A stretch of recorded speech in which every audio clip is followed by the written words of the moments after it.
Sir നമസ്കാരം. നമസ്തേ Aishwarya. Sir, Sasi Tharoor ഇപ്പോൾ ഇതുവരെ കോൺഗ്രസിൽ നിന്ന് ഒരു അകലം പാലിച്ചു നിൽക്കുന്നു എന്ന വിമർശനങ്ങൾക്കിടയിൽ ശശി തരൂർ വലിയൊരു കംബാക്ക് നടത്തിയിരിക്കുകയാണ് ഇപ്പോൾ.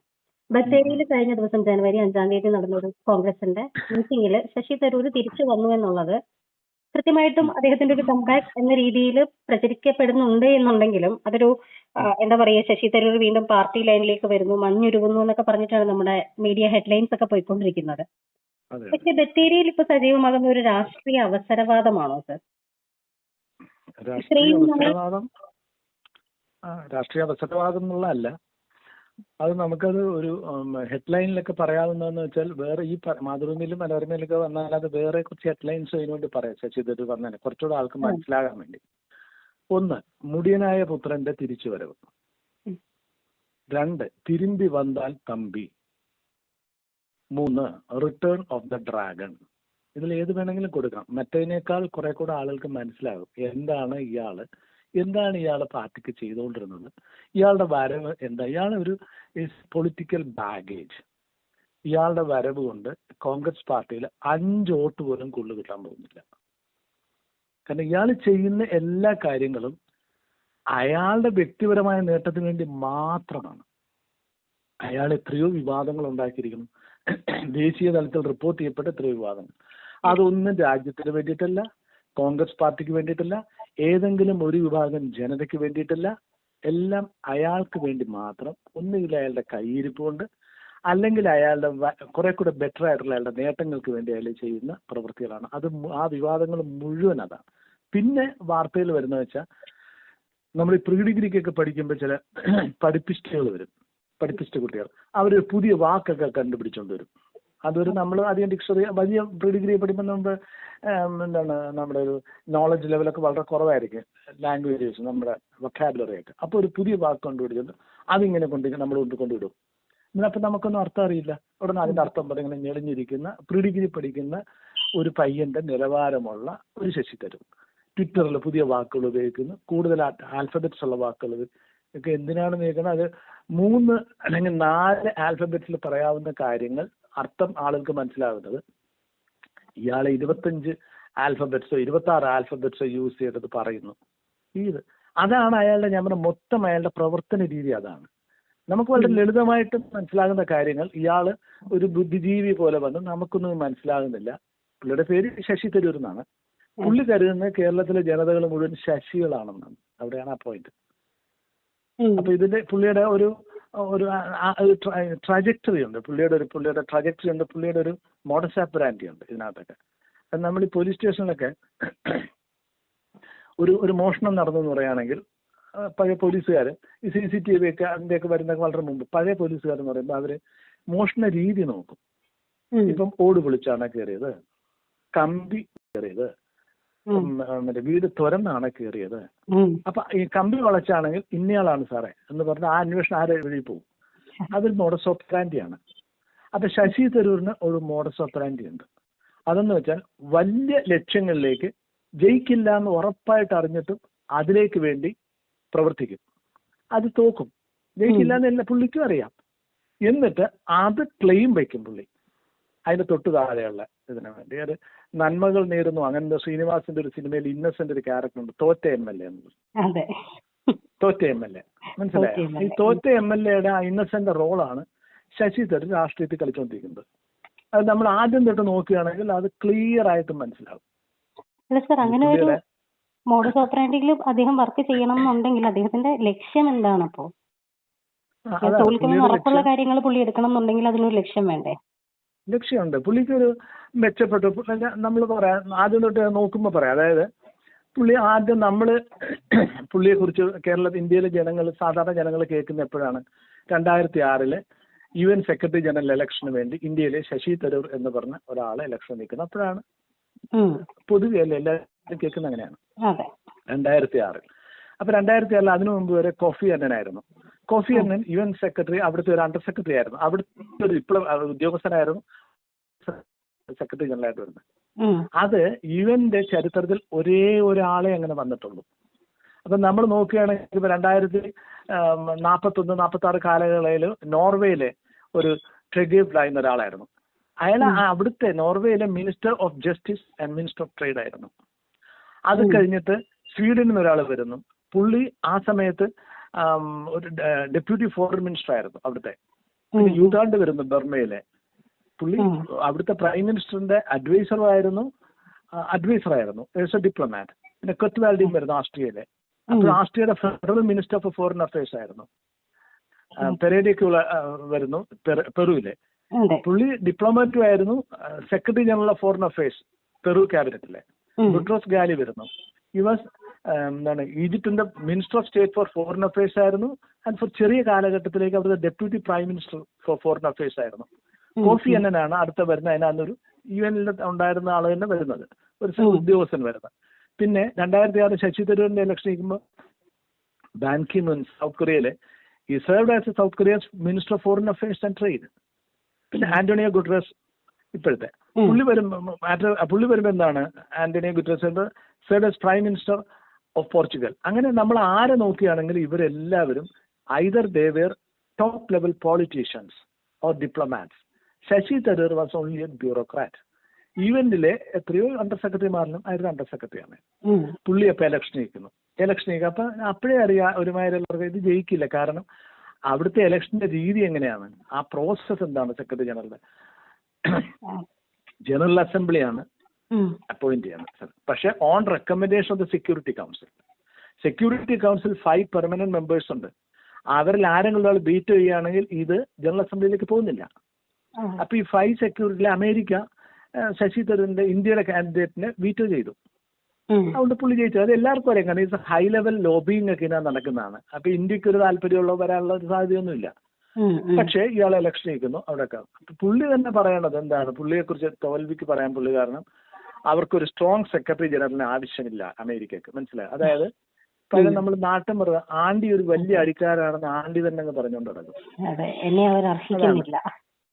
എന്നെ അവർ അർഹിക്കുന്നില്ല, ഞാനൊരു സ്ട്രോങ് ഇതാണ്. അത് ഏതായാലും അത് 2006 തെരഞ്ഞെടുപ്പ് നേരെ 2007 പുള്ളി ഇവിടെ വരുന്നു. ഇവിടെ വരുന്നിട്ട് പുള്ളി കോൺഗ്രസിൽ ജോയിൻ ചെയ്യുന്നു. അപ്പം കോൺഗ്രസിന്റെ ഹൈക്കമാൻഡ് എന്ന് പറയുന്നത് ഇതുപോലെ കുറെ ഇതുപോലുള്ള മനുഷ്യർക്ക് വരുമ്പോഴത്തേക്കും പെട്ടെന്ന് വീണു പോകുന്ന ഒരു സ്വഭാവമുള്ള ഹൈക്കമാൻഡ് ഉണ്ട്. ഒരു അന്താരാഷ്ട്ര പൗരൻ വരുന്നു, വിശ്വപൗരൻ വരുന്നു. ഉടനെ പുള്ളി ഇവിടെ തിരുവനന്തപുരം തെരഞ്ഞെടുപ്പിൽ നിർത്തുന്നു. തിരുവനന്തപുരം ശശി തരൂരിനെ ജയിപ്പിക്കണം എന്നതായിരുന്നു ഹൈക്കമാൻഡിന്റെ ഡയറക്ഷൻ കോൺഗ്രസ് പാർട്ടിക്കുള്ള. ജയിക്കുന്നു. ജയിച്ചപ്പോൾ തിരുവനന്തപുരം നമ്മൾ നോക്കണം. തിരുവനന്തപുരത്ത് ശശി തരൂർ ഇലക്ഷൻ നിൽക്കുമ്പോൾ ഇവിടുത്തെ എത്ര വോട്ടേഴ്സിന് ശശി തരൂരിനെ അറിയാമായിരുന്നു? ആർക്കും അറിയില്ല. ഇവിടെ ജയിക്കുന്നത് ഇവിടുത്തെ കോൺഗ്രസ് പ്രവർത്തനം കൊണ്ടാണ് ജയിക്കുന്നത്. അല്ലാതെ ആർക്കറിയാന്ന് കോൺഗ്രസ് പ്രവർത്തനം കൊണ്ട് ജയിക്കുന്നതായിരുന്നു. ഉടനെ അയാളെ മന്ത്രിയുമാക്കുന്നു. മന്ത്രിയാക്കുമ്പോൾ എന്താണ്, ഫോറിൻ അഫയേഴ്സിന്റെ സ്റ്റേറ്റ് മിനിസ്റ്റർ ആക്കുന്ന ഇയാളെ. ആ സ്റ്റേറ്റ് മിനിസ്റ്റർ ആയത് എന്നിട്ട് അയാൾ ആ സ്റ്റേറ്റ് മിനിസ്റ്റർ ആയിരിക്കുന്ന സമയത്ത് അയാൾ എന്താ ചെയ്തത്? അപ്പോഴാണ് വളരെ വിവാദമായുള്ള കൊച്ചി ഫ്രാഞ്ചൈസ് സ്കാൻഡൽ വരുന്നത്.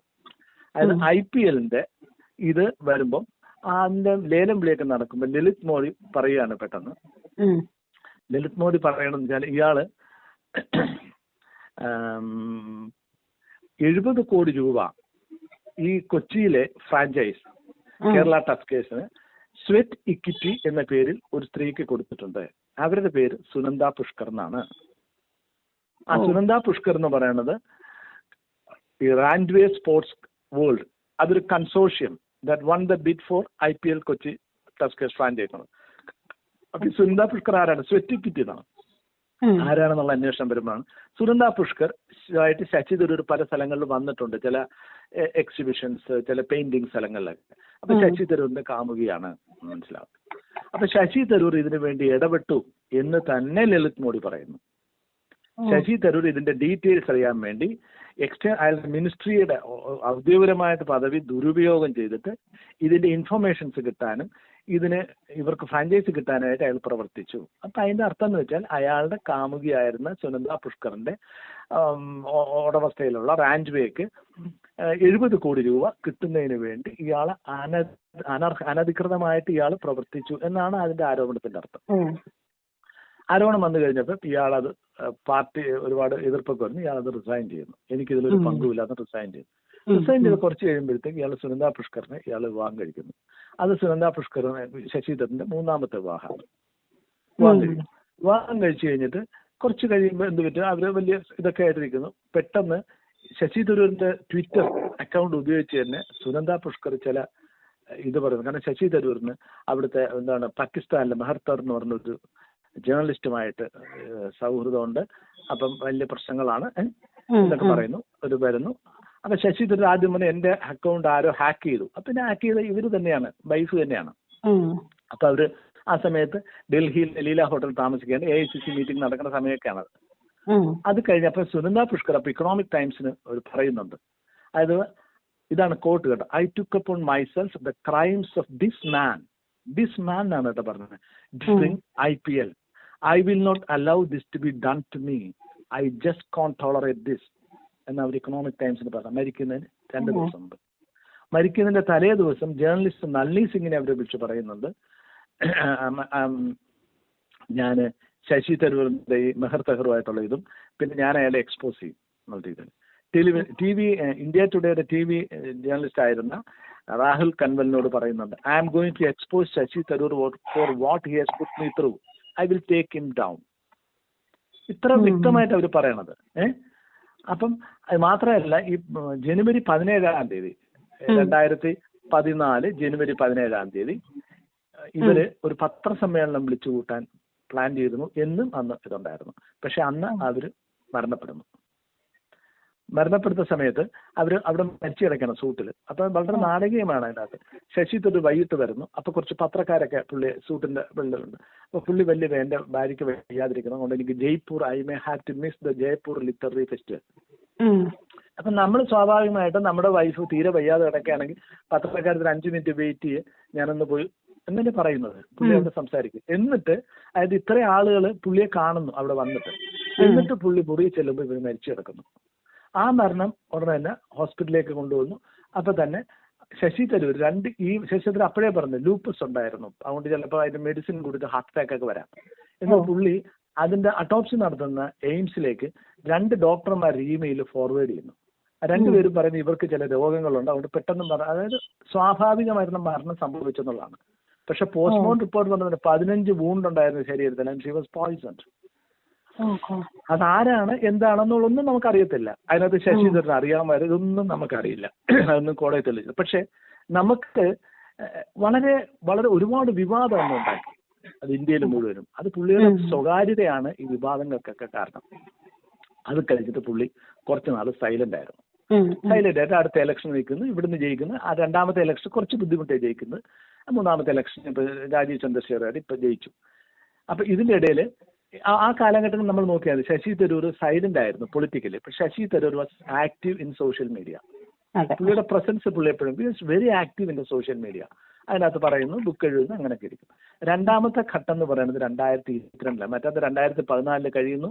8 കൊല്ലങ്ങളൊക്കെ 2022 നെക്സ്റ്റ് സ്റ്റേജ്. അത് AICC പ്രസിഡന്റിന്റെ ഇലക്ഷനാണ്. അപ്പൊ AICC പ്രസിഡന്റ് എന്ന് പറയുന്നത് നമുക്ക് AICC പ്രസിഡന്റ് ആരാകുകയാണെങ്കിലും അത് അവിടുത്തെ നെഹ്റു ഫാമിലിന് താല്പര്യമുള്ള ഒരാളായിരിക്കും. ആ നെഹ്റു ഫാമിലിയുടെ അനുസരിച്ച് നീങ്ങുന്ന ഒരാൾ അത്രേ ഉള്ളത്. അത് എവരിബഡി നോസ്. അപ്പൊ അവര് തീരുമാനിക്കുന്നത് മല്ലികാർജുന ഖാർഗെയാണ്. അപ്പൊ എല്ലാവർക്കും അറിയാം. ഉടനെ പുള്ളിയുടെ കാൻഡിഡേച്ചർ AICC പ്രസിഡന്റ് വെക്കുന്നു. മാത്രമല്ല പുള്ളി ഒരു ഇലക്ഷൻ മാനിഫെസ്റ്റോ റിലീസ് ചെയ്യുന്നു. മനസ്സിലായ? Congress president poll manifesto.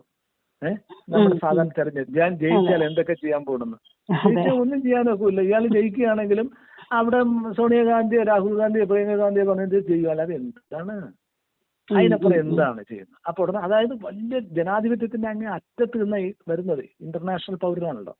ഇലക്ഷന് എക്സ്പെക്ടഡ് വിശ്വ പൗരനാണല്ലോ. ഇലക്ഷന് തോറ്റുപോയി. എവരിബഡി എനിക്ക് തോന്നുന്നില്ല പുള്ളി ജയിക്കുന്ന വിചാരിച്ച് കാണത്തില്ല. തോറ്റു കഴിഞ്ഞിട്ടുള്ള പുള്ളിയുടെ ഇതാണ് ഭയങ്കര നാടകീയമാണ്. നേരെ പുള്ളി തോറ്റു കഴിഞ്ഞിട്ട് തോറ്റ MLA പോലെ തോറ്റ AICC പ്രസിഡന്റ് നേരെ കേരളത്തിൽ വരുന്നു. ഇവിടുത്തെ നേതൃത്വത്തിനെ അറിയിക്കുന്നതില്ല. പുള്ളി നേരിട്ട് പോയിട്ട് ഇവിടുത്തെ മത നേതാക്കളെ, സാമുദായിക നേതാക്കളെ എല്ലാം പുള്ളി കാണുന്നു. അതായത് അടുത്ത ഭാവി മുഖ്യമന്ത്രിയായി വരുന്നത്. മനസ്സിലായോ? എല്ലാത്തിനും അർഹമുണ്ട്. AICC പ്രസിഡന്റ് ഇലക്ഷന് ജയിച്ച് മത്സരിച്ച് തോറ്റ ആൾക്ക് കേരളം പോലെ ഒരു കൊച്ചു സംസ്ഥാനത്തിന് മുഖ്യമന്ത്രിയാണുള്ള അർഹത ഇല്ലേ? 3 പ്രാവശ്യം MP ആയത് പുള്ളിക്ക് ഒരുപാട് ക്രെഡൻഷ്യൽ ഉണ്ട്. ക്രെഡൻഷ്യൽസ് ഉണ്ട്. അങ്ങനെ പുള്ളി ഇവരെയൊക്കെ കാണുന്നു. ഈ മുഖ്യമന്ത്രിയായാണ് വരുന്നവർ എന്തിനാണ് ഈ മതനേതാക്കളെയും ഇവരെയൊക്കെ കാണുന്നതെന്നുള്ളത് ചോദിച്ചാൽ നമുക്ക്, പക്ഷെ അതാണ് ഇവിടുത്തെ രീതി. എല്ലാവരും പോയി കാണുന്നു. അല്ല, ഈ ബുദ്ധിജീവി പരിവേഷം അല്ലാണ്ട് ഗ്രാസ് റൂട്ടിൽ എന്ത് പ്രവർത്തനമാണ്, ഗ്രാസ് റൂട്ടിലെ ഒരു സാധാരണക്കാരൻ എങ്ങനെയാണ് ശശി തരൂരിനെ അറിയുന്നത്? അറിയില്ല. ശശി തരൂർ കണ്ടിട്ടില്ല. ശശി തരൂരിനെ ഞാൻ പറയുന്നത് he's A political play boy. ഇപ്പൊ നമ്മൾ പാകിസ്ഥാനിൽ ഇമ്രാൻഖാനെയൊക്കെ പറഞ്ഞ പൊളിറ്റിക്കൽ പ്ലേ ബോയ്. പുള്ളിയുടെ ലോകം ഈ ഹൈ സർക്യൂട്ട്, സെലിബ്രിറ്റി സ്റ്റാറ്റസ്, പിന്നെ ഓഫ് ട്രാക്ക് ആയിട്ടുള്ള ചില കാര്യങ്ങളിലും ഇൻവോൾവ് ആകുക, ചില വിവാദങ്ങൾ, അതിലൊക്കെ പുള്ളി is A political play boy. ഞാൻ പുള്ളി അങ്ങനെ കാണുന്നുള്ളൂ. പുള്ളിയുടെ കാഴ്ചപ്പാടിൽ പുള്ളിയുടെ മണ്ഡലത്തിലാണ് വിഴിഞ്ഞം ഹാർബർ അദാനിയുടെ. എത്രയോ വർഷങ്ങള് ഒരു സിമന്റ് ഗോഡൌണിലാണ് എത്രയോ കുടുംബങ്ങൾ താമസിച്ചിരുന്നത്. പുള്ളി അവിടെ പോയിട്ട് എന്ത് ചെയ്തു? അവർക്ക് വേണ്ടി എന്ത് ചെയ്തു? പുള്ളി അന്ന് പറയണത് ഞാൻ വികസനത്തിനോടൊപ്പാണെന്നാ പറയുന്നത്. ഇതെല്ലാം വികസനം എന്ന് പറഞ്ഞാൽ ഡെവലപ്മെന്റ് ഈസ് ഡിസ്ട്രിബ്യൂഷൻ, അല്ലാതെ ഡെവലപ്മെന്റ് ഈസ് നോട്ട് കോൺസെൻട്രേഷൻ. നിങ്ങളൊരു ബോഡി ബിൽഡർ ആണെങ്കിൽ നിങ്ങളുടെ ബോഡി ഡെവലപ്ഡ് എന്ന് പറയുമ്പോഴാണ് നിങ്ങളുടെ എല്ലാ മസിൽസും ഒരുപോലെ ഡെവലപ്പ് ചെയ്യുമ്പോഴാണ്. അല്ല നിങ്ങൾക്ക് കയ്യിലെ മസിൽ മാത്രം വീർപ്പിച്ച് വെച്ചുകൊണ്ടിരിക്കുകയാണെങ്കിൽ നിങ്ങളുടെ ബോഡി ഡെവലപ്ഡ് അല്ല, നിങ്ങളുടെ കൈക്ക് ഗ്രോത്ത് ഉണ്ടായി എന്നാ പറയുന്നത്. അപ്പൊ ഇവിടുത്തെ ഇത്ര വീട്ടിൽ ജീവിച്ചുകൊണ്ടിരുന്നവരെ സിമെന്റ് ഗോഡൌണിൽ ഇടുമ്പോൾ എത്ര ദിവസം പുള്ളി ട്രിവാൻഡ്രത്ത് വന്നപ്പോൾ പുള്ളി അവരെ കാണാൻ പോയിട്ടുണ്ട്? പുള്ളിക്ക് ഗ്രൗണ്ട് ലെവലിൽ ഇന്ത്യയിലെ സാധാരണ മനുഷ്യർ പുള്ളി അറിയില്ല, പുള്ളി കണ്ടിട്ടില്ല. ഫോട്ടോഗ്രാഫിലെല്ലാം കണ്ടു, അത്രേ ഉള്ളൂ കേട്ടോ. ഉറപ്പായിട്ടും തെരുവിലിറങ്ങി ഒരു ജനകീയ പ്രക്ഷോഭം നടത്തിയിട്ടുണ്ടോ എന്ന് ചോദിച്ചു കഴിഞ്ഞാൽ ശശി തരൂർ എന്ന് പറയുന്നത് എന്താണെന്നുള്ളത് നമുക്ക് അവിടെ ക്ലിയർ ആവും. ജനകീയ പ്രക്ഷോഭം നടത്തിയിട്ടില്ല, ജനങ്ങളെ പുള്ളി കണ്ടിട്ടുമില്ല, സാധാരണ ജനങ്ങളെ. അത് പുള്ളിയുടെ കുഴപ്പമൊന്നുമല്ല. പുള്ളി ജീവിച്ചു വരുന്നതിൽ പൊളിറ്റിക്കൽ പ്ലേ ബോയ് ആണ് പുള്ളി. പുള്ളിയുടെ ഹയർ സർക്യൂട്ട് വേറെയാണ്. പക്ഷെ അതിൽ പാർട്ടികളിൽ പങ്കെടുക്കുന്നു. ഏതോ ഒരു ഘട്ടത്തിൽ മുതൽ നമ്മൾ ശശി തരൂരിന്റെ കൂടുതലും കണ്ടു തുടങ്ങിയത് മോദി ക്രിട്ടിസൈസ് ചെയ്യുമ്പോൾ പോലെ ഒരു കോംപ്ലിമെന്റ് സാൻഡ്വിച്ച് സ്റ്റൈലാണ് അദ്ദേഹം ഉപയോഗിച്ചുകൊണ്ടിരിക്കുന്നത് പലപ്പോഴും. ഒരു സോഫ്റ്റ് ഓൺ മോദി സ്റ്റാൻസ് ആയിട്ട് ഒരു മോദി സോഫ്റ്റ് കോർണർ വന്നിട്ടൊരു ക്രിട്ടിക്സ് എവിടെയെങ്കിലും ചെറിയൊരു ക്രിട്ടിക്സ് കൊടുത്താൽ പോലും അദ്ദേഹം ഒരു കോംപ്ലിമെന്റ് സാൻഡ്വിച്ച് സ്റ്റൈലിൽ അതങ്ങട് കോംപ്രമൈസ് ചെയ്തു പോകുന്നൊരു പരിപാടി. മോദിയുടെ കോംപ്രമൈസ് അല്ലാതെ അത് പുള്ളിയുടെ ടാക്ടിക്സ് ആണ്. അതായത് കോൺഗ്രസില് ഇവിടെ കോൺഗ്രസ് പാർട്ടി പുള്ളി ഇവിടെ വന്നപ്പോൾ ഇവിടെ ഉള്ളവർക്കൊക്കെ മനസ്സിലായി അടുത്ത മുഖ്യമന്ത്രിയാണുള്ള വരവാണ്. ഹൈക്കമാൻഡിൽ ഒരു നോട് കൂടെ കിട്ടിയാണ് മുഖ്യമന്ത്രിയാണ്. കോൺഗ്രസ് പാർട്ടിയിൽ ആലോചിച്ച് നോക്കണം, ഇപ്പൊ തന്നെ വി ഡി സതീശനാകണോ അല്ലെങ്കിൽ എന്താണ് KPCC പ്രസിഡന്റ് ആക്കണോ? അപ്പൊ അവർക്ക് രണ്ടുപേർക്ക് ഔദ്യോഗികമായ ചില പൊസിഷൻസ് ഉണ്ട്, അല്ല UDF കൺവീനർ ഉണ്ട്. ഇവരെല്ലാം പത്രസമ്മേളനം നടത്തുമ്പോൾ ഞാനാണ് അടുത്ത മുഖ്യമന്ത്രി എന്നുള്ള മട്ടിൽ രമേശ് ചെന്നിത്തല എന്നും സ്വന്തം നിലയിൽ എന്തിനാണെന്ന് അറിയില്ല, he doesn't hold in official position. MLA മാത്രമാണ് ഈ എല്ലാ MLA-മാരും മന്ത്രിയാകാൻ. പണ്ട് എനിക്ക് K. കരുണാകരന്റെ മന്ത്രിസഭയിൽ വയലാർ രവി ഹോം മിനിസ്റ്റർ ആയിരുന്ന സമയത്ത് ഇന്ത്യ ടുഡേയിൽ വന്ന റിപ്പോർട്ടിൽ ശ്രീധർ പിള്ളയുടെ ഫയൽ ചെയ്ത സ്റ്റോറിയാണ്. അതിൽ അന്ന് വയലാർ രവിയുടെ മകള് വളരെ കൊച്ചായിരുന്നു. അപ്പൊ അവരോട് ചോദിക്കുമ്പോൾ അവര് പറയുന്നുണ്ട്, every minister in Kerala, every worker in Congress party wants to become a minister and every minister including my father wants to become the chief minister. മനസ്സിലായി? ഇതാ കുട്ടി അന്ന് കണ്ടവർ. ഇപ്പൊ കേരളത്തിലെ മണ്ഡലം പ്രസിഡന്റ് വരെ മുഖ്യമന്ത്രിയാകാൻ ഞാൻ അർഹനാണെന്ന് പറഞ്ഞിരിക്കുന്ന ഒരു പാർട്ടിയാണ് കോൺഗ്രസ്. അപ്പൊ അവരെല്ലാരും കൂടി ഇയാളെ നിലം തൊടിച്ചില്ല. മനസ്സിലായ? ഇവിടെ വന്ന് ഈ ബഹളം മുഴുവൻ കാണിച്ചത്. പുള്ളിക്ക് ഇവിടെ നിൽക്കപ്പോരില്ല, ഇനി അടുത്തോട് ജയിച്ചെന്നാലും ഞാനില്ല ഇവിടെ. മനസ്സിലായി? അപ്പൊ പുള്ളിയുടെ അടുത്ത സ്ട്രാറ്റജി തുടങ്ങി. എന്താണ്? വിവാദങ്ങൾ ഉണ്ടാക്കി. വിവാദം ഉണ്ടാക്കുന്ന രീതിയിൽ പുള്ളി മോഡിയെ പ്രകീർത്തിക്കുന്നു. മോഡിയെ വിമർശിക്കുന്നില്ല, BJP വിമർശിക്കുന്നില്ല, പക്ഷെ പ്രകീർത്തിക്കുന്നു. പല കാര്യങ്ങൾക്കും പുള്ളി പ്രകീർത്തിക്കുന്നു. അതിന്റെ ആ ഒരു എക്സ്ട്രീം കേസ് വരുന്നതാണ് ഓപ്പറേഷൻ സിന്ദൂർ. ഓപ്പറേഷൻ സിന്ദൂർ എന്ന് പറയുന്നത് എന്റെ ഇവാലുവേഷനിൽ ഞാൻ അതിനെ ഒരു സമ്പൂർണ്ണ ഹാസ്യ നാടകമായിട്ടാണ് കാണുന്നത്. ഹാസ്യ നാടകം. അത് ഞാൻ നമുക്കൊരു ഡീറ്റെയിൽ ആയിട്ട് അതിനെ കുറിച്ച് പറയാം. കാരണം നിങ്ങൾക്കറിയാമോ ഓപ്പറേഷൻ സിന്ദൂറിൽ നടന്ന എന്താന്നുള്ളത്? നിങ്ങൾ പറയണല്ല, പാകിസ്ഥാൻ പറയണ ഉറപ്പ്, ശത്രു രാജ്യങ്ങൾ. പക്ഷെ ലോകരാജ്യങ്ങൾ എന്താ പറയണത്? ട്രംപ് എന്താ പറയുന്നത്? ഞാൻ വിളിച്ചു പറഞ്ഞ് യുദ്ധം നിർത്തിയെന്നാ പറയണത്. നമ്മൾ നോക്കണേ, ഇതിനിടയ്ക്ക് ഒരു മാത്യു സാമുവൽ എന്നൊരു ജേർണലിസ്റ്റ് പുള്ളിയുടെ ഇതിനകത്ത് ഇട്ടിരുന്നു. പുള്ളി IAF വിളിച്ചു ചോദിച്ചപ്പോൾ 2 ഇന്ത്യൻ വിമാനങ്ങൾ വെടിവെച്ചിട്ടു വന്നു. അതിനെതിരെ ഒബ്ജക്ഷൻ എടുക്കുകയും പുള്ളിയുടെ അത് അന്ന് ഈ മേജർ രവി എന്ന് മലയാള സിനിമയിലെ ഒരു പുള്ളി ഉണ്ടല്ലോ സംവിധായകൻ. എന്തിനാണ് പുള്ളി എന്തിനാ ഈ മേജർ രവി എന്ന്? റിട്ടയർഡ് മേജർ അല്ല, റിട്ടയർഡ് മേജർ. ഇനി പുള്ളിയുടെ സ്റ്റാറ്റസ് സിനിമയിലാണെങ്കിൽ പുള്ളി മൈനർ രവി എന്ന് പറയണ്ടേ, പോട്ടെ. ഏതായാലും മേജർ രവി ഉടനെ തന്നെ പുള്ളി ചെയ്തൊരു ഫേസ്ബുക്കിൽ ഇയാൾ രാജ്യദ്രോഹമാണ് ചെയ്തിരിക്കുന്നത്. ഇത് ഇന്ത്യയിലെ വിമാനം യുദ്ധത്തിൽ പാകിസ്ഥാൻകാർ വെടിവെച്ചിട്ടെന്നാണ് രാജ്യദ്രോഹം. നമ്മൾ യുദ്ധത്തിന് പോയാൽ നമ്മളുടെ മേത്ത് ഒരു മുറിവ് പോലും വെക്കില്ല. നമ്മളെല്ലാം സിനിമാ നായകന്മാരാണ്, മമ്മൂട്ടി മോഹൻലാൽ. ഒരു മുറിവ് പോലും വെക്കില്ല, മറ്റവന്റെ കഥ കഴിച്ചിരിക്കും. ഒടുക്ക എന്താ പറ്റിയത്? 7 or 8 വിമാനങ്ങൾ പോയി എന്ന് പറയണം. ഇനി യുദ്ധത്തില് നമ്മൾ അവിടെ സ്ട്രാറ്റജിക് പോയിന്റ് മിലിറ്ററി ഇതൊന്നും അറ്റാക്ക് ചെയ്യത്തില്ല എന്ന് നമ്മൾ അവരെ അറിയിച്ചിരുന്നു എന്ന് നമ്മുടെ ഡിഫൻസ് മിനിസ്റ്റർ പറയുന്നു. അതിന്റെ അർത്ഥം എന്താണ്? യുദ്ധം ചെയ്യുമ്പം ശത്രു രാജ്യത്തിന് നമ്മുടെ നമ്മുടെ സ്ട്രാറ്റജി പറഞ്ഞു കൊടുക്കുന്നു. അത് രാജ്യദ്രോഹമാണ്. പിന്നെ അതല്ലേ യഥാർത്ഥ രാജ്യദ്രോഹം? ഇനി പ്രധാനമന്ത്രി നരേന്ദ്രമോദി പറഞ്ഞ 100ഓളം ഡ്രോണുകളും യുദ്ധവിമാനങ്ങളും നമ്മൾ വെടിവെച്ചിട്ടു. എവിടെ? ആര് വെടിവെച്ചിട്ടു? എവിടെ? നമുക്ക് ആർക്കും അറിയില്ല അതിനെക്കുറിച്ച്. എന്നിട്ട് ലോകത്ത് എവിടെയും കണ്ട യുദ്ധം കഴിഞ്ഞ ഉടനെ തന്നെ പബ്ലിക് റിലേഷൻസിന് വേണ്ടി ലോകത്ത് മുഴുവനും എല്ലാ രാജ്യങ്ങളിലേക്കും ടീം വിടുന്നത് നിങ്ങൾ ഏതെങ്കിലും യുദ്ധം കഴിഞ്ഞ് കണ്ടിട്ടുണ്ടോ? അങ്ങനൊന്നും നടന്നു. ഇവിടെ ടീം എടുത്ത് പല രാജ്യങ്ങളിൽ നമ്മൾ ബ്രീഫ് ചെയ്യാൻ പോവാണ്. നമ്മൾ എങ്ങനെ യുദ്ധം ചെയ്തു, എങ്ങനെ ജയിച്ചു.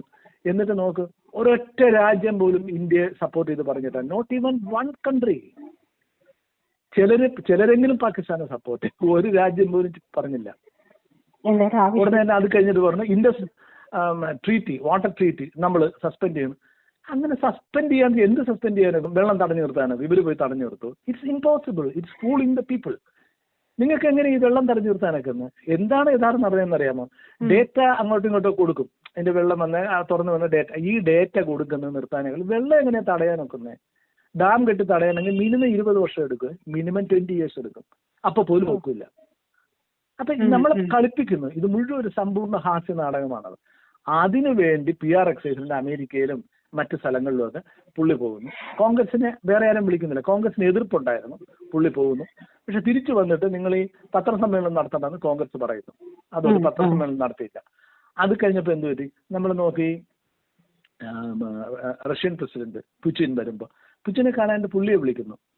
പക്ഷെ അവരുടെ ലീഡർ, ലോക്സഭയിലെ ലീഡർ ആയ ആളുകളെ വിളിക്കുന്നില്ല. അപ്പൊ എന്ത് വേണം ഒരു പാർട്ടി പ്രവർത്തകൻ? എന്റെ നേതാവിനെ വിളിക്കാതിടത്ത് എന്നെ വിളിക്കുന്നത് ശരിയല്ല എന്ന് പറയുന്നത്. രാഹുൽ ഗാന്ധി പോലും ഇല്ലാത്തൊരു സ്ഥലത്താണ് തരൂരിന്റെ പുള്ളി. ജനാധിപത്യം പുള്ളി എല്ലാം ജനാധിപത്യമാണ്. എന്നിട്ട് പുള്ളി പ്രതീക്ഷിച്ചത് മുഴുവൻ കാണുമ്പോൾ ഈ കോൺഗ്രസ് പാർട്ടിക്കാർ പുള്ളിയെ പുറത്താക്കും. അതായിരുന്നു പുള്ളിയുടെ ആഗ്രഹം. പുറത്താക്കുമ്പോൾ പുള്ളിക്ക് ആന്റി ഡിഫെക്ഷൻ ബില്ല് അനുസരിച്ച് പുള്ളിയുടെ MP സ്ഥാനം നഷ്ടപ്പെടില്ല. കാരണം പുറത്താക്കിയല്ലേ. പുള്ളി സ്വയം രാജിവെക്കുകയാണെങ്കിൽ നഷ്ടപ്പെടും.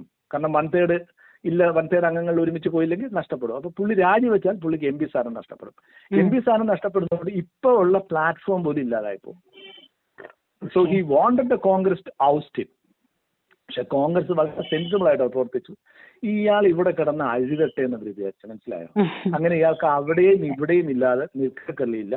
അതിനിടയ്ക്ക് നമ്മുടെ തിരുവനന്തപുരം കോർപ്പറേഷൻ ലോക്കൽ ഇലക്ഷൻസ് വരുമ്പോൾ പുള്ളിയുടെ മണ്ഡലമായ തിരുവനന്തപുരത്ത് ആദ്യമായിട്ട് BJP ജയിക്കുകയും അവിടെ ഉടനെ പുള്ളി അതിന് പറയണമെങ്കിൽ എന്താ പറയാ, it is the beauty of democracy. മനസ്സിലായോ? പുള്ളി അന്ന് കോൺഗ്രസിന്റെ വർക്കിംഗ് കമ്മിറ്റി അംഗമാണ്. The beauty of democracy. അപ്പൊ നമുക്കാർക്കും മനസ്സിലാകാത്ത ഒരു ജനാധിപത്യത്തിന്റെ അരിസ്റ്റോട്ടലിനൊക്കെ മുകളിൽ നിന്നുകൊണ്ടാ പുള്ളി ഇതിനെ കാണുന്നത്. ജനാധിപത്യത്തിന് തരൂരിന്റെ പല പ്രസ്താവനകളും ഇപ്പോ മോദിയുടെ വിദേശ നയത്തിന് പ്രശംസയാണെങ്കിലും G23 വിഷയത്തിലാണെങ്കിലും അങ്ങനെ പല കാര്യങ്ങളിലും വരുമ്പോൾ ശരിക്കും കോൺഗ്രസ് ദുർബലമായി പോകുന്നത് ഫോറിൻ പോളിസിനെ ക്രിട്ടിസൈസ് ചെയ്യാനുള്ളൊരു സാധ്യത ശരിക്കും കോൺഗ്രസിന് മങ്ങിപ്പോവല്ലേ ചെയ്യുന്നത്. അത് അയാൾക്ക് വേണ്ടത് രക്തസാക്ഷി പരിപോഷണം. അതായത് BJP അല്ലെങ്കിൽ ഗവൺമെന്റിനെ ഭയങ്കരമായിട്ട് സപ്പോർട്ട് ചെയ്യുന്ന, വളരെ ന്യൂട്രലായിട്ട് നിൽക്കുന്ന, ന്യൂട്രൽ മൈൻഡ് ഉള്ള ഒരു രാഷ്ട്രീയക്കാരൻ. അല്ലെങ്കിൽ ന്യൂട്രലേ അല്ല, അയാൾ കംപ്ലീറ്റ്ലി ബയാസ് ടുവേഴ്സ് അയാൾക്ക് വേണ്ടി മാത്രം പ്രവർത്തിക്കുന്ന ഒരു രാഷ്ട്രീയ പ്രവർത്തകൻ. ഒരു ജനതയ്ക്കും വേണ്ടി പ്രവർത്തിച്ചിട്ടില്ല, മണ്ഡലത്തിന് വേണ്ടി പ്രവർത്തിച്ചു. ഞാൻ ആ മണ്ഡലത്തിലെ ഒരു വോട്ടറാണ്. ഞാൻ വോട്ട് ചെയ്തിട്ടായിരുന്നു. പക്ഷെ എങ്കിലും എന്നെ ലോക്സഭയിൽ പ്രതിനിധീകരിക്കുന്നത് ശശി തരൂർ ആണെന്ന് പറയുന്നത് ഒരു ഇന്ത്യൻ സിറ്റിസനായ എനിക്ക് അപമാനമാണ്. അങ്ങനെയാണ് ഞാൻ ആ രാഷ്ട്രീയ നേതാവിനെ കാണുന്നത്. അത്രേ കാണുന്നുള്ളൂ. അപ്പൊ പുള്ളിയുടെ സ്ട്രാറ്റജി ഇതായിരുന്നു. കാരണം അവരുടെ അങ്ങോട്ട് നല്ല പാത പുള്ളി തന്നെ റെഡ് കാർപ്പറ്റ് വിരിക്കുന്നു. എന്നിട്ട് ഇവിടുന്ന് പുറത്താക്കുമ്പോൾ പുള്ളി അതിൽ കൂടെ നടന്നങ്ങ് പോകുന്നു. അവിടെ ഒന്ന് ചെല്ലുമ്പോൾ ഒരു മന്ത്രിയൊക്കെ ആക്കാം. ഒരു ഗവർണർ, ഒരു മന്ത്രി, അല്ലെങ്കിൽ ഒരു പക്ഷേ വൈസ് പ്രസിഡന്റ്. നമ്മൾ നോക്കണം, വൈസ് പ്രസിഡന്റ് ഇലക്ഷന് മുമ്പുള്ള സമയത്ത് ഇതൊക്കെ നടക്കണേ. അപ്പൊ വൈസ് പ്രസിഡന്റ് അവർ തന്നെ തീരുമാനിക്കുന്നത് RSSൽ സ്ട്രോങ് ഇതുള്ളവർ വന്നാൽ മതി, വേറെ ലാറ്ററൽ എൻട്രി വന്ന ആളുകൾ വേണ്ട. പിന്നെ ധങ്കറിന്റെ കാര്യത്തോടെ അവർ തീരുമാനിക്കുന്നു. അപ്പൊ RSS അപ്പൊ അതോടുകൂടി സാധ്യതകൾ പോയി. ഇനി അവിടെ സ്കോപ്പൊന്നുമില്ല. അപ്പൊ എന്ത് പറ്റി? പുള്ളി നേരെ കോൺഗ്രസിലേക്ക് തിരിച്ചു വരും. അതിന്റെ തിരിച്ചു വരുന്ന തുടക്കം എവിടെയാണെന്നറിയാമോ? ശാന്തി ബിൽ എന്നൊരു അട്രോഷ്യസ് ബില്ല് പാസ്സാക്കി. അതായത് ന്യൂക്ലിയർ കറ്റാസ്ട്രോഫി ഒക്കെ വരുമ്പോൾ we will go into detail in some other section. അതിനെ പുള്ളി എതിർത്തുകൊണ്ട് പുള്ളി ഭയങ്കരമായൊരു പ്രസംഗം നടത്തുന്നു. പ്രസംഗം നടത്താനും വൊക്കാബുലറി ഒക്കെ ഉള്ളതുകൊണ്ട് ഭയങ്കര ഭംഗിയായിട്ട് വാചാലനായിട്ട് സംസാരിക്കുന്നു. അത് ഭയങ്കരമായ ഏറ്റവും കൂടുതൽ എതിർത്ത ആളുകളിൽ ഒന്നാണ് ശശി തരൂർ ലോക്സഭയിൽ കേട്ടോ, ഇതിനെ എതിർത്തെ.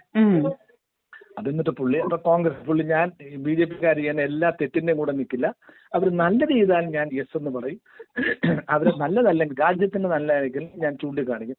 അങ്ങനത്തെ ഒരു ഉത്തമ പൗരനാണ് ഈ വിശ്വ പൗരനായ ശശി തരൂർ എന്നാണ് ഈ പറയുന്നത്. അങ്ങനെ പുള്ളി ഇപ്പൊ കോൺഗ്രസിലേക്ക് വരുന്നു. കോൺഗ്രസ് പാർട്ടിയുടെ ഇപ്പൊ 5-ാം തീയതി 4-ാം തീയതി 3-ാം തീയതി 4-ാം തീയതി 5-ാം തീയതി സുൽത്താൻ ബത്തേരിൽ നടന്ന state meeting of the state Congress party ലീഡേഴ്സാണ് പുള്ളി മുഴുവൻ സമയം പങ്കെടുക്കുന്നു, സജീവമായി പങ്കെടുക്കുന്നു. കാരണം മറ്റിടത്ത് നിൽക്കപ്പോഴില്ല, ഒന്നും കിട്ടാനുള്ള സാധ്യതയില്ല. അപ്പൊ ഇവിടുന്ന് പുറത്ത് കളയാനുള്ള ഒരുപക്ഷെ കോൺഗ്രസ് ഒരുപക്ഷെ ഇപ്പൊ പുറത്ത് കളയാണെങ്കിൽ മറ്റിടത്ത് എടുക്കത്തുമില്ല. അതുകൊണ്ട് പുള്ളി നേരെ കോൺഗ്രസിൽ വരുന്നു. അവിടെ എന്നിട്ട് പുള്ളി പറഞ്ഞു, കഴിഞ്ഞ തെരഞ്ഞെടുപ്പിൽ ഞാൻ 56 മണ്ഡലങ്ങളിൽ തെരഞ്ഞെടുപ്പ് പ്രചരണത്തിൽ പങ്കെടുത്തു, ഇത്തവണ ഞാൻ കൂടുതൽ ഇതിനകത്ത് പങ്കെടുക്കും. ഇതിന്റെ ഇടയിൽ ഒരു കമന്റ് ഉണ്ട് വളരെ ഇൻട്രസ്റ്റിംഗ് ആയിട്ട്. പുള്ളി പറഞ്ഞു, കേരളത്തിൽ മുഖ്യമന്ത്രിയാകാൻ ഉള്ള ക്വാളിറ്റി ഉള്ള നേതാക്കന്മാരുടെ കുറവുണ്ട്, ഇല്ല, ആവശ്യപ്പെട്ടാൽ ഞാൻ അത് ഏറ്റെടുക്കാം, ഉത്തരവാദിത്വം ഞാൻ ഏറ്റെടുക്കാം. മനസ്സിലായോ? ത്യാഗം, എല്ലാം ത്യാഗമാണ്, ജനങ്ങളെ സേവിക്കാന്നാ പറഞ്ഞത്. അപ്പൊ നമുക്ക് പലപ്പോഴും മനസ്സിലായിട്ടില്ല. ഇപ്പൊ നമ്മള് എന്റെ ഒരു കാര്യം ഞാനിപ്പോ ഒരാൾ വേറെ അപ്പൊ നിങ്ങളുടെ ഒരു കാര്യം പറയണം, ചെയ്യാൻ പറയണം, നിങ്ങൾ ഒരുപക്ഷെ ഒരിക്കൽ ചെയ്തേക്കും, പിന്നീട് പറയുമ്പോൾ നമുക്ക് മറ്റുള്ള എല്ലാവരും ചെയ്യാൻ ഇഷ്ടമല്ല. ഈ തെരഞ്ഞെടുക്കപ്പെടുന്ന ഈ ജനപ്രതിനിധികൾ മുഴുവനും നമ്മളെല്ലാവർക്കും എന്തെല്ലാം കാര്യങ്ങൾ പോയി പറയും, അവരതെല്ലാം ചെയ്യും അല്ലേ? അവർക്ക് അവരുടെ സ്വന്തം ജോലി ചെയ്യാനൊക്കില്ല, വരുമാനം അങ്ങനെ ഇല്ലാതാണ്. എന്നിട്ടും ലക്ഷക്കണക്കിന് കോടി രൂപ മുടക്കി ഇവര് നമ്മുടെ പ്രതിനിധികളാകാനായിട്ട് ഇവരെന്തിനാണ് ഇത്രയും പാടുപെടുന്നത്? എപ്പോഴും എനിക്ക് ആലോചിച്ചിട്ട് മനസ്സിലായില്ല. അതിന്റെ പിന്നിൽ പല കാര്യങ്ങളും ഉണ്ടാവും. പക്ഷെ നമ്മളിപ്പോ വരുമാനമാണ് ഇവരുടെ എല്ലാവരുടെയും വരുമാനം, ഇൻക്ലൂഡിങ് ശശി തരൂർ. കഴിഞ്ഞ ഒരു റിസർച്ച് സ്റ്റഡിയുടെ റിപ്പോർട്ട് ഉണ്ടായിരുന്നു, കഴിഞ്ഞ ഇലക്ഷൻ നിൽക്കുന്നതിനേക്കാൾ വരുമാനം കൂടിയിട്ടുണ്ട്. അതെ, ഞാനൊരു റിസർച്ച് സ്റ്റഡി ഉണ്ടായിരുന്നു, ഞാനത് എവിടെയാണെന്ന് എനിക്കിപ്പോൾ എടുക്കാൻ കഴിയുന്നില്ല, റീസെന്റ് ഒരു കപ്പിൾ ഓഫ് ഡേയ്സ് ബാക്ക് ആയി റെഡി. അപ്പൊ എല്ലാവരുടെയും ഇത്ര ശതമാനം കൂടി, ഇത്ര എമൗണ്ടിന് ഇത്ര കൂടി, അങ്ങനെയൊക്കെ ഉണ്ട്. ടോപ്പ് ലീഡേഴ്സിന്റെ എല്ലാം BJP എത്ര ശതമാനം കൂടി, കോൺഗ്രസ്സുകാർക്ക് എത്ര ശതമാനം കൂടി, ഇതെല്ലാം ഉണ്ട്. നമ്മൾ പറയുന്നത് എന്തിനാണ് ഒരു കോർപ്പറേഷൻ തെരഞ്ഞെടുപ്പിന് വരെ ഇവർ ഇത്രയും പാടുപെടുന്നത് എന്തിനാണ്? അതെ, കോടികൾ വാരി എറിഞ്ഞോട്ടാണ് ചെയ്യുന്നതും. നമ്മുടെ പൈസ എടുത്ത് കൊടുത്തിട്ട് MB ഫണ്ട്, MLA ഫണ്ട്, അത് ഇവിടുത്തെ PWDക്കാർ ചെയ്താൽ പോലും എന്തിനാ MLAക്ക് കൊടുക്കണേ, എന്തിനാ MPക്ക് കൊടുക്കണേ? അല്ല, ഉറപ്പായിട്ട് ഇത് ഈ സംശയം പലപ്പോഴും എനിക്ക് തോന്നിയിട്ടുള്ള ഒരു കാര്യമാണ്. നമ്മളെ നന്നാക്കാൻ നമുക്കൊരാളെ വേണമെന്നുണ്ടെങ്കിലല്ലേ, നമ്മളെ നോക്കാൻ ഒരാൾക്കുള്ള വേണം. ഇപ്പൊ ഞാൻ നിങ്ങളെ നോക്കാമെന്നും പറഞ്ഞുകൊണ്ട് വീട് കയറി കാല് പിടിച്ച് വോട്ട് വാങ്ങിക്കേണ്ട ഗതികേടിലേക്ക് ഒരാൾ പോകുമ്പോ വേണമെങ്കിൽ അടുക്കളപ്പണി വരെ ആ സമയത്ത് ചെയ്തു തരും. അതൊരു തമാശയായിട്ട് പറയുമ്പോ ഇലക്ഷൻ ടൈമിൽ നമ്മുടെയൊക്കെ വീടിന്റെ അടുക്കള മുറ്റത്ത് വരെ ഉണ്ടാവും ഇവരൊക്കെ. അത് കഴിഞ്ഞ പിന്നെ ഇവരെ കാണാനും കിട്ടില്ല. പക്ഷെ ഇത്രയും കഷ്ടപ്പെട്ട് ഇവര് ത്യാഗം സഹിച്ച് നമ്മളെ സേവിക്കാൻ വരണം എന്നുണ്ടെങ്കിൽ കൃത്യമായിട്ട് സാറ് പറഞ്ഞ പോലെ വരുമാനം എന്ന് പറയുന്ന ഒരു സാധനം അതിനപ്പുറത്ത് ഉണ്ടാവുമല്ലോ. ഉറപ്പല്ലേ? അല്ലെങ്കിൽ എന്തിനു പറയും? നമ്മുടെ ഒരു സിമ്പിൾ ലോജിക്കാണ്. ഒരു ഇക്കണോമിക്, നമ്മളൊക്കെ മനുഷ്യര് എക്കണോമിക് മെൻ, ഇക്കണോമിക് മാൻ എന്നൊരു കോൺസെപ്റ്റ് ഉണ്ട്. അത് നിങ്ങൾക്ക് ഗുണകരമായി ചെയ്യുന്ന കാര്യങ്ങളാണ് നിങ്ങൾ ചെയ്യുന്ന, പലപ്പോഴും നമ്മൾ ചെയ്യുന്ന പരസഹായമില്ലേ, അതിപ്പോ യൂസഫ് അലി ഒരാൾക്ക് 5 ലക്ഷം രൂപ കൊടുന്നു പറയുകയാണെങ്കിൽ യൂസഫ് അലിക്ക് ആ കൊടുത്തു എന്നുള്ള വാർത്ത 50 ലക്ഷത്തിന്റെ പരസ്യമായിട്ട് മാറുന്നു. മനസ്സിലായോ? അല്ലെങ്കിൽ പുള്ളി 5 ലക്ഷം കൊടുന്നുള്ളത് നാട്ടുകാരെങ്ങനെ അറിഞ്ഞു? എങ്ങനെ അറിയും നാട്ടുകാർ? അപ്പൊ നമ്മളാ ചെയ്യുന്ന ചാരിറ്റിയുടെ പുറകിൽ പോലും വേറെ ലക്ഷ്യങ്ങളുണ്ട്. അപ്പൊ നമ്മളെ സേവിക്കാനായിട്ട് ഇവരൊക്കെ നമ്മുടെ മുമ്പിൽ വരുന്നു, തെരഞ്ഞെടുപ്പ് പണം ഇങ്ങനെ ഒഴുകുന്നു, എന്നിട്ട് ഇവർ മത്സരിച്ച് ഒരാൾ ജയിച്ചു. എന്തിനാണ്? നമ്മളെ സേവിക്കാൻ, നമ്മളെ സേവിക്കാനാണ്. അപ്പൊ നമ്മളെ അതുകൊണ്ട് സേവിക്കാൻ ശശി നമ്മളോട് തരൂർ തന്നെ കാല് പിടിച്ച് വോട്ട് വാങ്ങിക്കേണ്ട അവസ്ഥ. നമ്മുടെ ഇപ്പൊ ശശി തരൂർ അറിയുന്നില്ല, കേരളത്തിന്റെ ഹൈക്കമാൻഡ് എന്ന് പറയാണ് Shashi Tharoor should be the chief minister എന്ന് പറഞ്ഞാൽ ഇവിടെ നിന്ന് കോൺഗ്രസ്സുകാരൊക്കെ എതിർക്കൊന്നുമില്ല, അതിനുള്ള ക്വാളിറ്റി ഉള്ളവരൊന്നും ഇല്ല. അങ്ങനെ ക്വാളിറ്റി വന്നാൽ സാർ ആലോചിച്ച് പറയുന്ന പോലെ തരൂരിന്റെ ക്വാളിറ്റി എന്ന് പറയുന്നത് സോഷ്യൽ മീഡിയയിലെ വിശ്വപൗരനാണ് അദ്ദേഹം. അതിനപ്പുറത്തേക്ക് ഗ്രൗണ്ട് ലെവലിൽ ഇറങ്ങി ജനങ്ങളെ അറിയുന്ന ഒരു നേതാവേ അല്ലല്ലോ അദ്ദേഹം ഒരിക്കലും. അദ്ദേഹം സോഷ്യൽ ചില മീഡിയ റിപ്പോർട്ടുകൾ നോക്ക്, വിശ്വപൗരനാക്കിയതാണ്. ചില സോഷ്യൽ മീഡിയയിൽ റിപ്പോർട്ടുകൾ അദ്ദേഹത്തിന് ഒരു പറഞ്ഞാൽ റോൾ അറിയാമോ? ഉണ്ടാക്കാൻ സാധിച്ചിട്ടുണ്ട്, അക്കാര്യത്തിൽ ഉണ്ട്. തർക്കമില്ലെന്ന്. ചില റിപ്പോർട്ടുകൾ പറഞ്ഞറിയാമോ, യുവാക്കളുടെ ഇടയിൽ അദ്ദേഹം വലിയ സ്വീകാര്യനാണ്. കാരണം അതെ. അദ്ദേഹം യുവാവാണല്ലോ, അദ്ദേഹം യുവാവാണല്ലോ. അപ്പൊ യുവാക്കൾ അദ്ദേഹത്തിന് സ്വീകരിക്കും. എന്തിനാണ്? അപ്പൊ ഇങ്ങനെയുള്ള റിപ്പോർട്ടിലൊക്കെ വരും. ഒരു ദുരന്തമുള്ളൂ നമുക്ക്. പണ്ട് നമ്മൾ സുനാമിയൊക്കെ വന്നു, പക്ഷെ അതിനേക്കാൾ എത്രയോ ഭീകരമായ ഒരു ദുരന്തമായിരിക്കും ശശി തരൂർ കേരളത്തിന്റെ മുഖ്യമന്ത്രി എല്ലാം ആവുകയാണ്. കോൺഗ്രസിന്റെ ഒരു ഓൾഡ് ഇമേജ് മാറ്റാൻ സഹായിച്ചു എന്നുള്ളതാണ് ശശി തരൂരിനെ പറ്റി ഒറ്റവാക്കിൽ പറയുമ്പോൾ കൂടുതലും വന്നിട്ടുള്ളൊരു സെന്റൻസ്. ഓൾഡ് ഇമേജ് അതിതാണ്, അതായത് കളർ ഇട്ടുകൊണ്ട് ഇടുന്ന കോൺഗ്രസ്സുകാരുടെ മുമ്പിൽ നല്ല സ്റ്റൈൽ ആൻഡ് സൂട്ട് പോലെ ഡ്രസ്സൊക്കെ ഇട്ടുകൊണ്ടെന്ന് ശശി തരൂർ വന്നു. അതാണ് ആ ഇമേജ് മാറിയത്.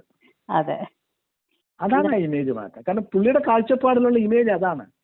പുള്ളി ഒരു ഹൈ ഫ്ലൈയിങ് സൊസൈറ്റി ജീവിക്കുന്ന ഒരു പൊളിറ്റിക്കൽ പ്ലേ ബോയ്. പുള്ളിയുടെ കാഴ്ചപ്പാടില് വേഷത്തിലും പുള്ളി ഒരിക്കലും എനിക്ക് ഓർമ്മയുണ്ട്, കണ്ണാടി വായിക്കുന്ന കണ്ണാടി നടുവില് രണ്ടായിട്ട് സ്പ്ലിറ്റ് ചെയ്യും. ആ ഫ്രെയിമിന്റെ നടുവില് അവിടെ കാന്തമുണ്ട്. അപ്പൊ അത് രണ്ടും കൂടെ അടുപ്പിച്ച് വെക്കുന്ന ടപ്പിൽ നിന്ന് ജോയിൻ ചെയ്യും.